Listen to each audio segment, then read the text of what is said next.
Sumalang na ang House Prosecution Panel sa mock trial bilang kanilang paghahanda sa impeachment trial laban kay Vice President Sara Duterte.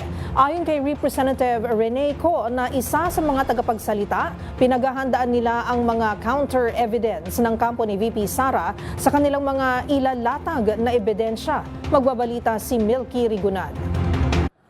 Nagsasagwa na ng mock trial ang House Prosecution Team bilang paghahanda sa formal na pagsisimula ng impeachment trial kay Vice President Sara Duterte. Ito ang kinumpirma ni Representative Rene Co ng Kabataan Party List, isa sa mga House Trial spokesperson, habang hinihintay ang pre-trial proceedings ng Senate Impeachment Court.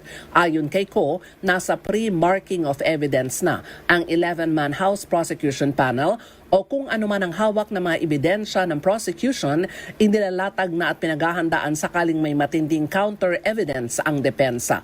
Aminado si Co na baka makaantala na naman ang maugong ng panibagong Senate coup dahil sa mga ganap ngayon sa Senado. Pero ginit ni Co, hindi dapat nagpapaapekto ang Senado sa proseso ng pananagutan ni VP Sara. Anya, kahit sino pa ang nakaupong Senate President, dapat makita at magtuloy-tuloy ang paglilitis at proseso sa mga reklamong kinaharap ng Vice Presidente. Matatandaan na convene ang Senado bilang impeachment court noong May 18 at planong simulan ang pre-trial proceedings sa July 6. Para sa MBC TV Network News, ako si Milky Rigunan, una sa Pilipinas, una sa Pilipino.